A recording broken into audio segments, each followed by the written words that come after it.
하나님 아버지 감사합니다. 하나님께서 금요일 아침, 이른 아침에 우리의 단잠을 깨워주시고 주님 앞에 예배할 수 있도록 허락하여 주심을 감사합니다.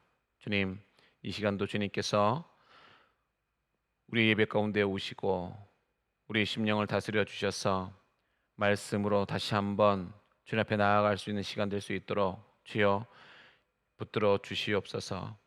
오늘도 하나님 주의 말씀 나눌 때 주님 역사하여 주시고 또한 믿음의 믿음을 더하여 주시사 주의 말씀에 순종하며 살아가는 복된 하루 되게 하여 주시옵소서. 모든 것 주님 앞에 맡기며 예수님의 이름으로 간절히 기도드리옵나이다. 아멘. 목회자 들려주는 성경 이야기, 우리 주제 말씀인 디모데후서 3장 16절 17절 우리 같이 말씀을 천천히 봉독하도록 하겠습니다. 모든 성경은 하나님의 감동으로 된 것으로 교훈과 책망과 바르게 함과 의로 교육하기에 유익하니 이는 하나님의 사람으로 온전하게 하며 모든 선한 일을 행할 능력을 갖추게 하려 함이라. 아멘.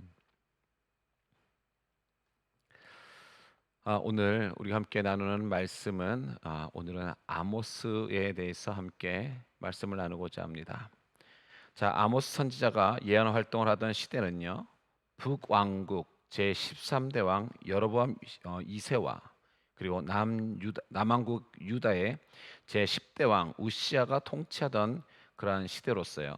이 두 나라가 다윗과 솔로몬 시대에 못지않게 대단한 그러한 경제적, 군사적 번영을 누렸던 그런 시기였습니다. 이런 북방의 신은 강대국인 아수르가 그 세력을 확장하는 그런 중이었지만 아직 이스라엘까지 그 영향이 미치지 않았고 또한 이에 가장 직접적인 영향을 받는 그런 이스라엘 위협하던 아람의 국력이 급격히 쇠퇴했기 때문이었습니다. 자, 이 같은 번영기에 남북 이스라엘은 다 같이 교만과 사치와 힘 있는 자의 그런 압제와 횡포로 인해서 도덕적으로뿐만 아니라 종교적으로도 극도로 타락했었는데 남유다보다 북이스라엘이 이 같은 도덕적 종교적 타락의 정도가 더욱더 심각했다라고 하는 것이죠.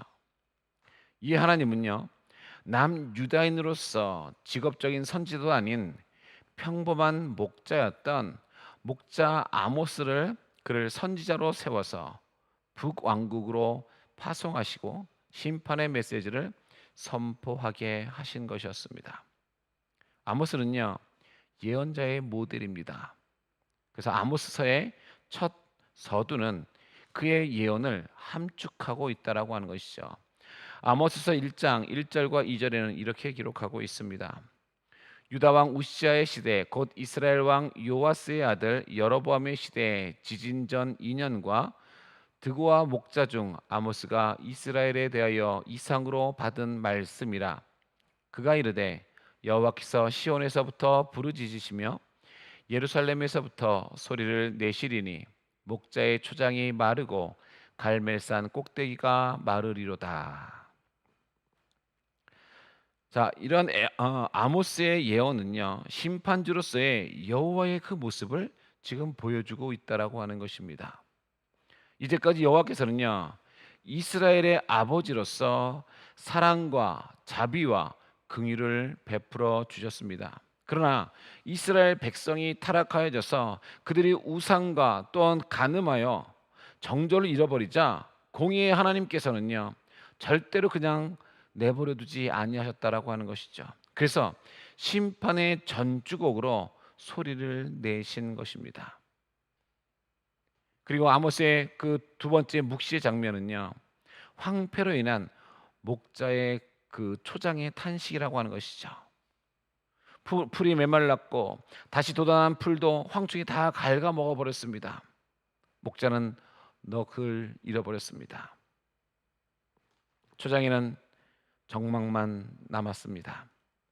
그러나 여호와께 돌아가자, 여호와께 돌아오라 하면서 아모스는요, 어깨 위에 짊어진 그 말씀을 그는 선포해야만 했던 것입니다.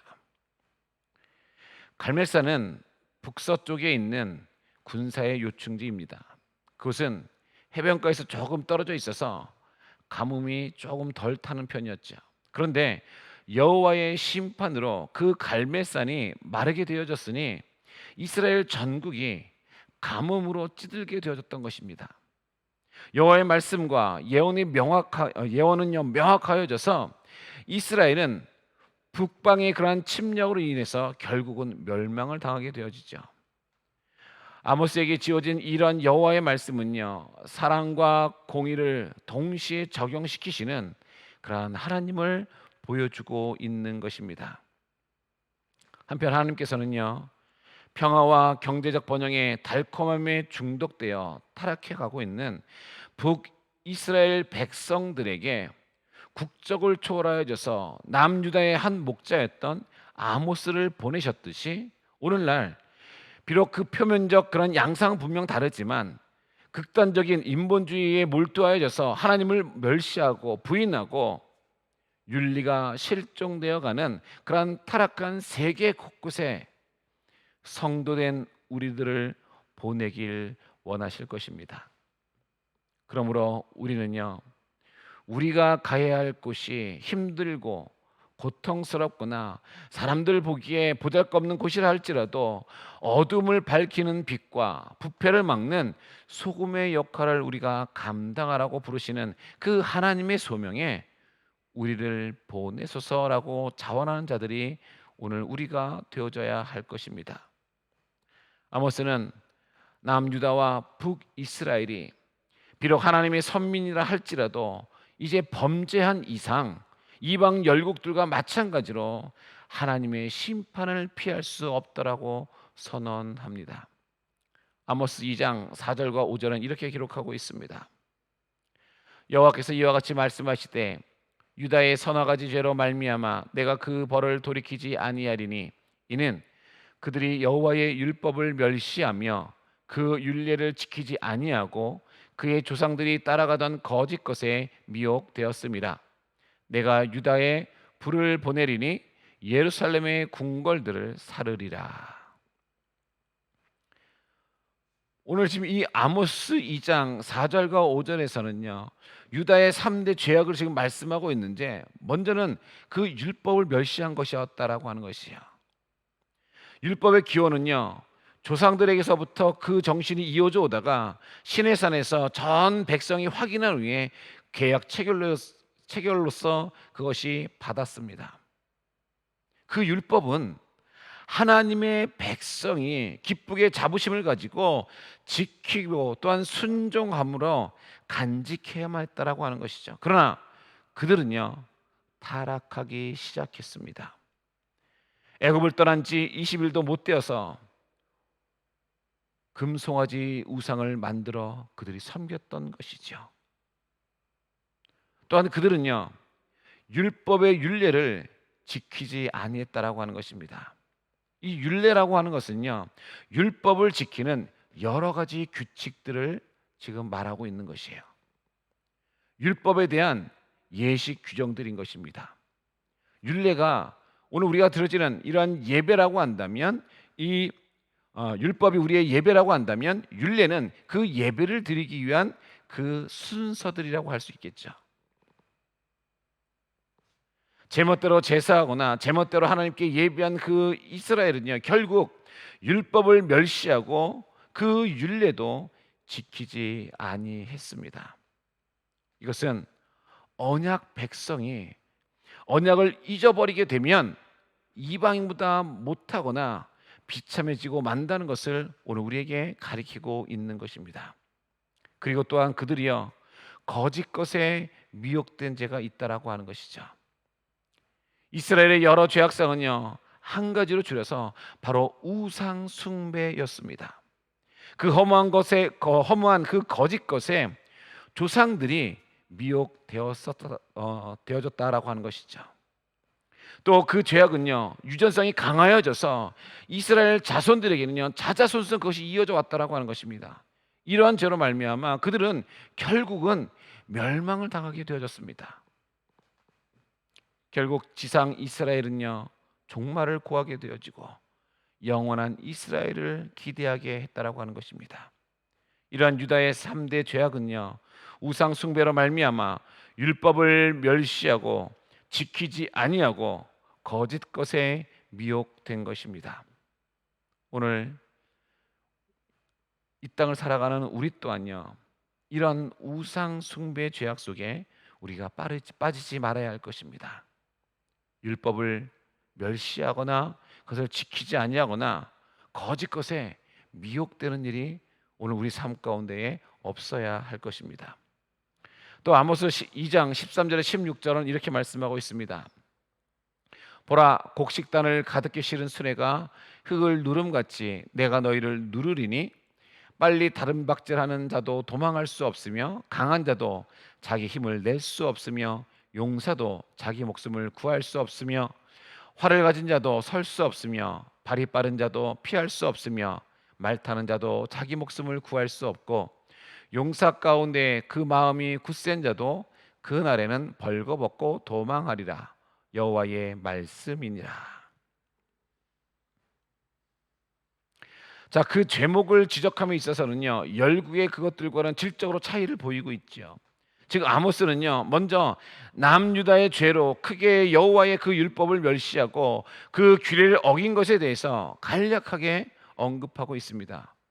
이는 곧 남유다가 범한 종교적, 도덕적 죄 전체를 총체적으로 요약한 것이다라고 할 수 있죠. 그리고 자기의 주 예언 선포 대상 국가인 북이스라엘의 죄에 대해서는요, 보다 구체적으로 사회적인 그런 불의와 우상의 신전에서의 가증한 행위에 대해서 지적하고 있습니다.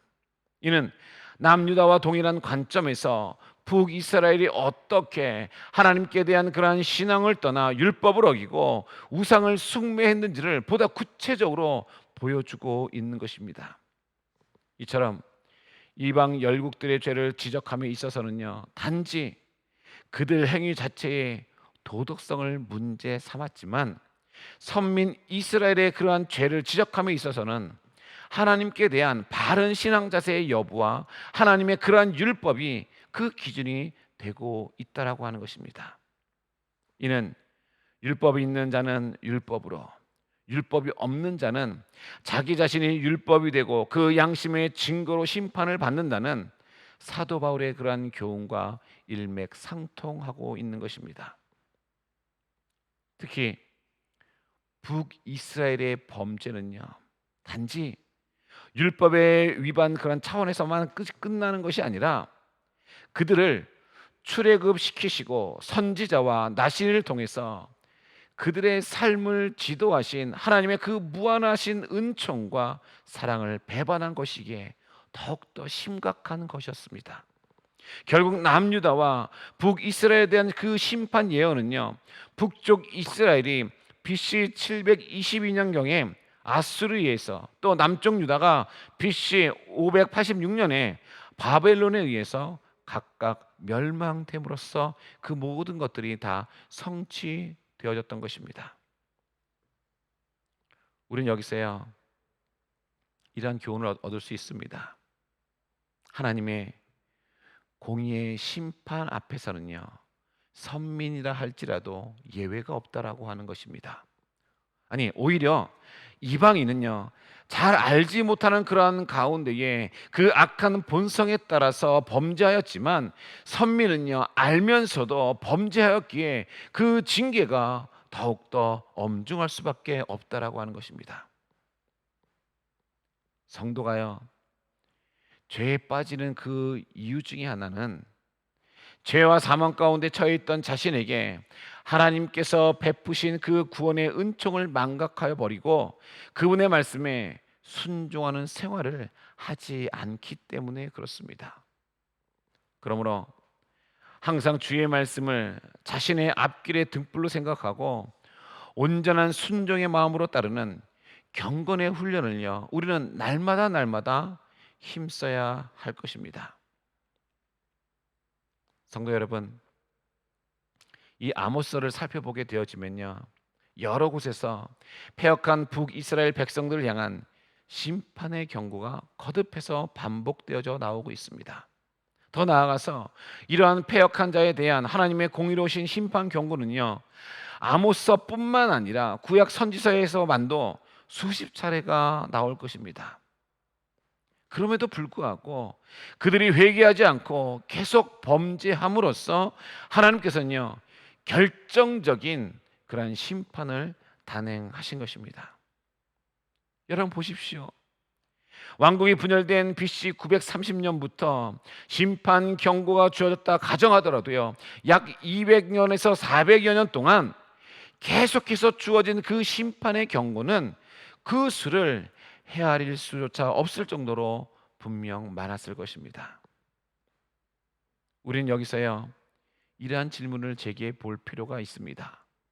왜 하나님은 애초에 이스라엘 백성과 언약하신 대로 그들이 범죄했을 그때에 곧장 그 언약의 법에 따라서 징계하지 아니하시고 심판을 지연하시면서 거듭해서 이러한 심판에 대한 경고를 주셨는가 하는 것입니다.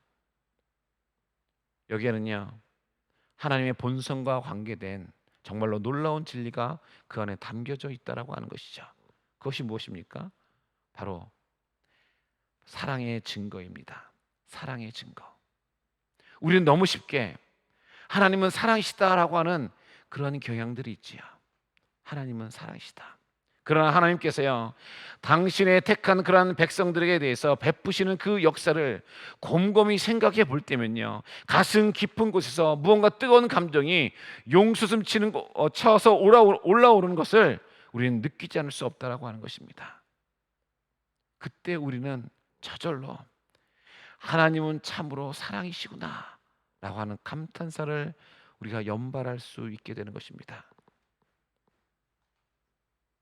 그한 예시로 오늘 우리가 생각하고자 하는 바, 왜 하나님은 죄인들이 범죄하는 즉시 징계하지 아니하시고 거듭된 심판 경고를 주시는가 하는 것입니다.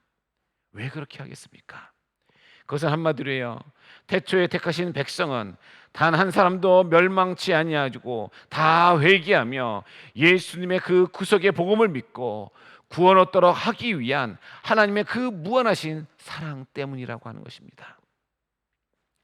사실 애초에 하나님이 정해 놓으신 공의의 법대로 따른다면요, 심판의 경고는 따로 필요가 없을 것입니다. 왜요? 우리는 하나님의 그 공의의 법대로 행하기 때문에 굳이 하나님께서 그 법대로 따르는 하나님의 백성들에게 심판의 경고를 주실 이유가 없지요. 더욱이 이방과 달리 하나님의 말씀을 직접 받고 그 법을 익히 알고 있던 그런 선민 이스라엘에게 있어서요, 심판의 그 경고는 더욱더 필요가 없는 것이었습니다. 그럼에도 불구하고 하나님은 거듭 심판 경고를 주셔서 죄를 깨닫게 하시고 누구든지 또 언제든지 그들이 회개하고 돌아오기만 하면 그 죄를 용서하여 주시고 구원을 베푸셨던 것입니다. 예수님께서요, 형제가 자신에게 죄를 범하면 70번씩 7번이라도 용서라고 성경을 통해서 말씀하고 계시는데, 실상 이는요, 하나님께서 우리 죄인들에게 베푸신 그러한 사죄의 은총이 얼마나 크고 놀라운 것인가를 반증한 것이라 아니할 수 없습니다. 그리고 또 하나는요, 공의의 증거입니다. 하나님이 애초에 세우신 법대로 곧바로 심판을 하지 아니하시고 심판 경고를 통해서 회개의 기회를 주신 것을요, 어떻게 공의라고 할 수 있겠습니까? 얼핏 생각하면 오히려 이것은요, 하나님께서 사랑 때문에 공의를 스스로 무너뜨리는 그런 모순처럼 우리에게 비춰질 수 있습니다. 그러나 이것은 하나님께서요, 공의를 무너뜨리는 것이 아니라 오히려 보다 완벽한 공의의 실현을 위해서 최후 심판을 세상 끝날로 보류해 두신 것입니다. 즉 하나님은요, 보다 완벽한 공의의 실현을 위해서 먼저 어느 한 세대의 그런 사람들만이 아니라 모든 세대의 그런 사람들이 다 공평하게 하나님이 세우신 선과 악의 법을 자유의지로 순종하거나 또는 자유의지로 불순종할 기회를 주시고자 하셨던 것이에요. 결국 우리의 선택을 주시고자 하셨다라고 하는 것입니다. 또한 할 수 있는 한 한 사람이라도 불순종하여 멸망에 떨어지지 않도록 하기 위해서 그 날이 도래하기까지 계속해서 최후의 심판에 대한 경고를 주고 계십니다. 노아 홍수 심판, 소돔과 고모라 성에 대한 유황불 심판, 남북 이스라엘 두 왕국의 멸망 사건 등은요, 모두 이러한 최후 심판에 대한 예표이고 죄에 대한 엄중한 경고라고 하는 것입니다. 그리고 마침내 이러한 경고를 통해서요, 끝까지 회개하지 않고 범죄를 일삼는 자들은요, 최후 심판 날에 영원히 꺼지지 않는 지옥의 유황불 심판을 분명히 받게 될 터인데, 이미 충분한 경고를 준 후에 이 같은 심판을 행하시는 것이기 때문에요, 멸망받을 그러한 악인들은 도무지 그 심판에 대해서 항의하거나 또한 불평할 수 없다라고 하는 것입니다. 따라서 하나님의 거듭된 심판 경고는요, 이러한 완벽한 공의의 실현을 위한 것이므로 그 모든 것 그 자체가 바로 공의의 증거라 할 수 있는 것입니다. 사랑하는 성도 여러분, 이스라엘 백성들에게요, 수많은 심판 경고를 주셨던 것처럼 성경은 신약 시대에 사는 오늘 우리 성도들과 아직 복음을 받지 못한 그러한 불신자들에게도요, 동일하게 세상 끝날 이루어질 그러한 최후 심판에 대해서 거듭해서 경고를 주고 있습니다. 그리고 선지자들의 경고대로 이스라엘 남북 그런 왕국이 멸망한 것처럼 성경의 경고대로 모든 죄인이 영원한 멸망에 떨어질 최후의 심판의 날은요, 반드시 도래한다라고 하는 것입니다. 그러므로 우리는 하나님의 심판 경고를 결단코 소홀히 듣고 흘려보내서는 안 된다라고 하는 것입니다. 심판 경고가 주어진 바로 그때가 다시 없을 구원의 기회인 줄로 알고 정말로 감사하는 마음으로 겸손히 주 앞에 나아가 우리는 회개해야 한다라고 하는 것입니다. 그리고 이 심판 경고를 듣지 못한 불신자들에게 이러한 사실을 알려서 함께 구원의 반열에 동참할 수 있도록 우리가 힘써야 할 것입니다. 또한 중요한 것은요, 한번 심판 경고를 간과하더라도 다시금 우리에게 회개의 기회가 주어지겠지라고 안일하게 생각해서는 결단코 안 된다라고 하는 것입니다. 왜냐하면 최후 심판의 날이요, 언제 어느 때에 갑작스럽게 도래할지 아무도 모르기 때문에 그렇습니다. 사도 바울은 고린도후서 6장 2절에 이렇게 말씀해 주고 있습니다. 이르시되 내가 은혜 베풀 때에 너희에게 듣고 구원의 날에 너를 도왔다 하셨으니 보라 지금은 은혜 받을 만한 때요, 보라 지금은 구원의 날이로다. 아멘. 여기서요, 중요한 말은 바로 지금이라고 하는 것입니다. 지금 회개하여 구원받지 못하면 다시는 구원 얻을 기회가 주어지지 않을 수도 있다라고 하는 것입니다. 그러므로 오늘 우리는 꼭 기억하시기 바랍니다. 심판의 경고가 거듭 주어지고 있는 이때가 바로 구원받을 만한 때라고 하는 그러한 사실을 오늘 하나님께서 우리에게 주어진 이 시간 속에 오늘 우리도요, 지금 이 순간 주님 앞에 회개하며 날마다 주님 앞에 엎드릴 수 있는 오늘 우리의 삶이 되기를 주님의 이름으로 간절히 축원합니다. 기도드리겠습니다. 하나님 아버지, 오늘 말씀을 통해서 남유다와 북이스라엘의 그 하나님의 주신 그 심판의 경고들을 보며 오늘 이 땅을 살아가는 우리의 이 시대를 바라보게 되어집니다. 주님께서 이 땅에 오셔서 주셨던 그러한 경고의 메시지들을 오늘 이 땅을 살아가는 우리 모두가 귀담아 듣게 하여 주시고, 또한 날마다 주님 앞에 회개하며 엎드리게 하여 주시옵소서. 주님, 그 경고의 그 시간, 지금 이때가 아버지 은혜 받을 만한 때요, 지금은 구원의 날인 줄 오늘 말씀을 통해 다시 한번 깨닫습니다. 주님께서 함께하여 주셔서 지금 이 순간을 우리가 결코 놓치지 않게 하여 주시고, 아버지 이 순간, 지금 이 시간에 먼저는 주님 앞에 엎드리며 회개하며 살아가는 오늘 우리의 삶이 되게 하여 주시옵소서. 우리의 죄악을 주님 앞에 내어놓고 용서를 구할 수 있는 오늘 우리가 되게 하여 주시고, 이제는 우리의 삶이 돌이켜져서 이제는 하나님 앞에 합한 자로서 우리가 살아가게 하여 주시고, 또한 우리의 삶을 통하여 또한 많은 자들에게 주의 복음을 전하며 전도하며 나아가는 오늘 하나님의 자녀들, 오늘 우리 모두가 될 수 있도록 주여 우리를 인도하여 주시옵소서.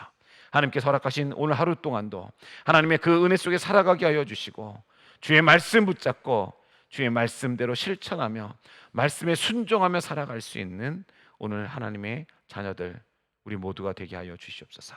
감사드리며 예수님의 이름으로 간절히 기도드리옵나이다. 아멘.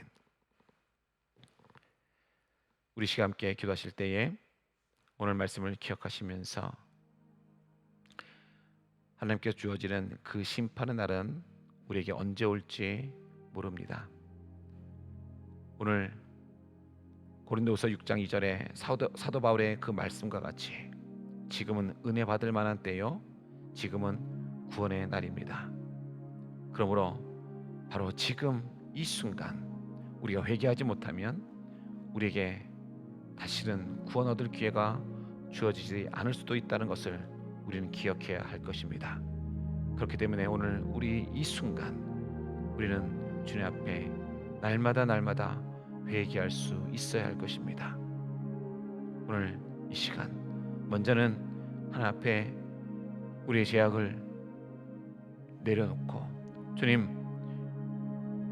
주의 말씀에 순종하지 못한 나를 용서하여 주시옵소서. 주의 말씀대로 살아가지 못한 나를 용서하여 주시옵소서.